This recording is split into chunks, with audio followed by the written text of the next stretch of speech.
Hello everyone, this is Joe, Four Soft Corners here, and for today's video, just gonna do a little recap from I attended Friday of the recent Philly show. So do a little recap just of my thoughts of the show, what I ended up picking up, and yeah. So if you saw in my last video, I know I haven't been making as much. I mentioned that there, and just said I was kind of just taking a little bit of a step back. I knew I was going to the Philly show. Wasn't exactly sure what I was gonna end up coming out with. Didn't go with a huge budget, but just in general, I've been kind of reflecting on my collection a little bit. Really, as a whole, anything I want to move from my collection yet to put towards stuff I want more, and just in general, you know, what I really want to focus on. But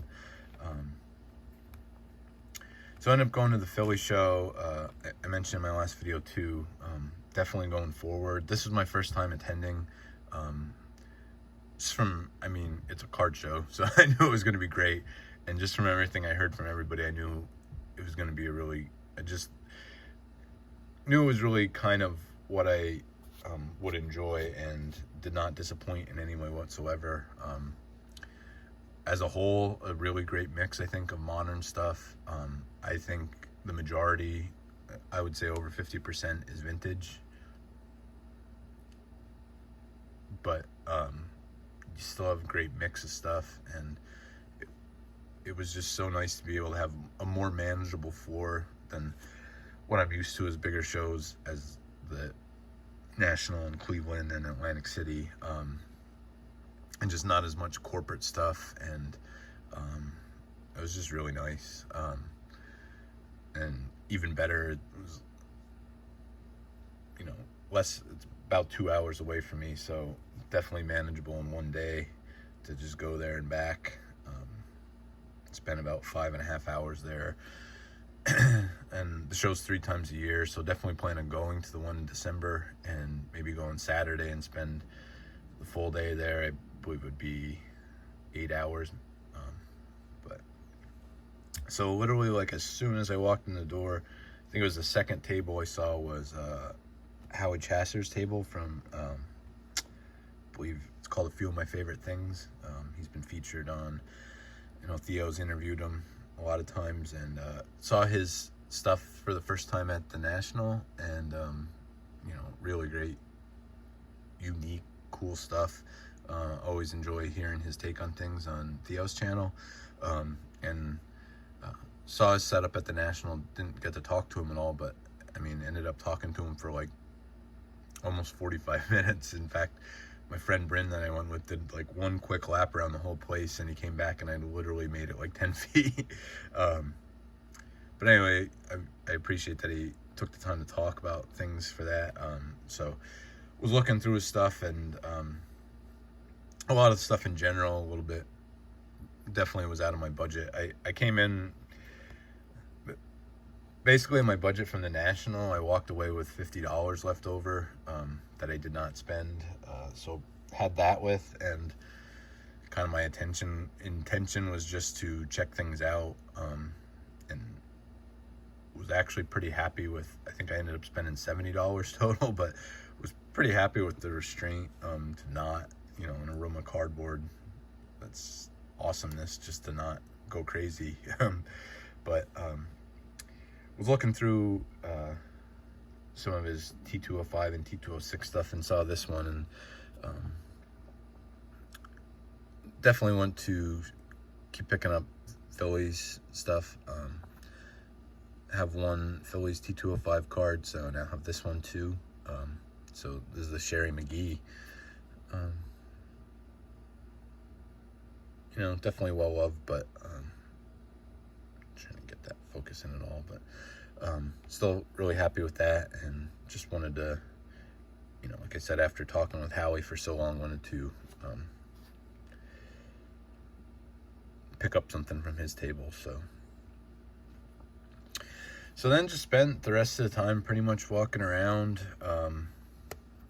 Got to meet, as far as YouTuber wise, guess the only one I got to meet was Brian, B Roth 6.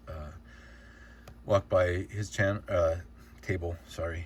Got to talk to him for a few minutes, look through his stuff. He was very interested to see what I was picking up. I showed him that Sherry McGee, and then told me to stop back if he wanted to see what else I picked up. Ended up picking stuff up at the very, very end, so didn't get to stop back. But anyway, nice running into Brian and talk to him for a little bit.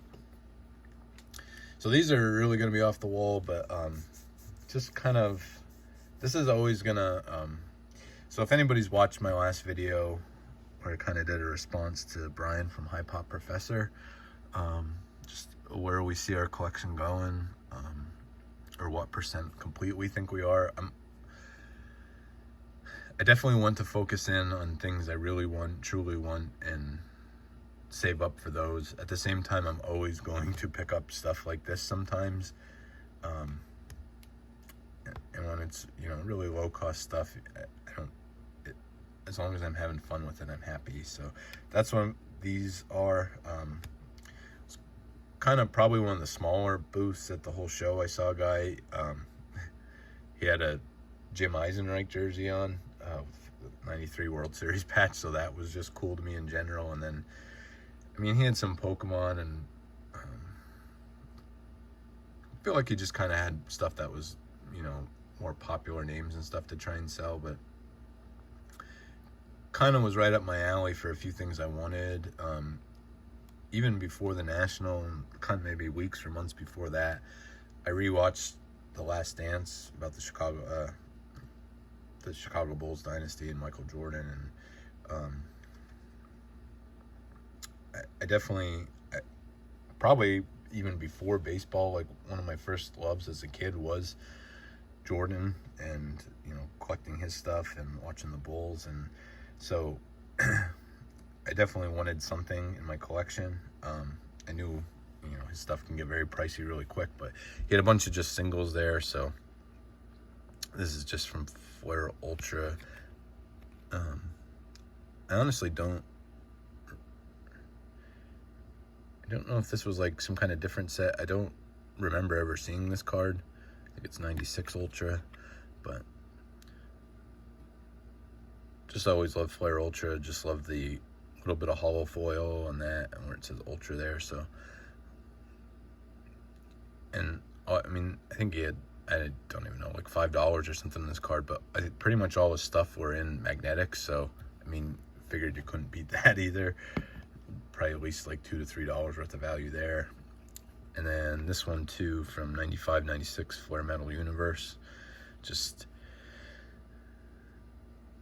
figured that was a great one. Just the, innovation of 90 sets with the Flair Metal. And I believe this was the first year of Flair Metal, I think. I may be wrong about that.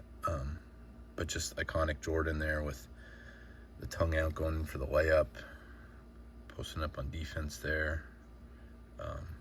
So really happy with those. And then last,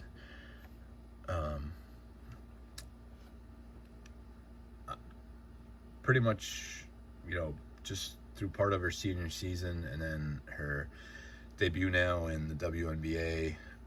At this point, I'm making this, just had her first playoff game. They did not do well, but hopefully turn it around. But I've just absolutely loved watching what Caitlin Clark has done. It's just so cool, and just her attitude and just the way she presents herself and everything. It's just really cool to watch. So this is from Panini Instant. This is from a game from June 30th, and the print run of this one was 38.52. So, nothing huge here, but just besides these, I don't think there's really, much that has her in the Fever uniform at all. It's all Iowa stuff. I don't know if it's going to be till next year, till anything actually comes out. I'm not sure, but just thought this was really cool to have. And like I said, all these were in magnetics already, so just thought these were cool cards to pick up. Another dealer's name was Tom, I believe. Just had a nice conversation with him and felt just enjoyed seeing these cards and wanted to pick them up, and wanted to support him a little bit. Like I said, seemed like a very smaller booth compared to a lot of the others. But so yeah, that's it. That's the pickups from the Philly show, and like I said, my thoughts all overwhelmingly positive for the Philly show. We'll definitely be going back. Would hope to go to everyone, 3 times a year. I'm sure things are going to come up here or there where it can't happen, but as long as I can make it happen, I plan on doing that. So but yeah, let me know what you think of the pickups, of my recap of the Philly show, if you made it at all. And just thank you for watching. And remember, any card can be a great looking card, even if it has 4 soft corners. Thank you.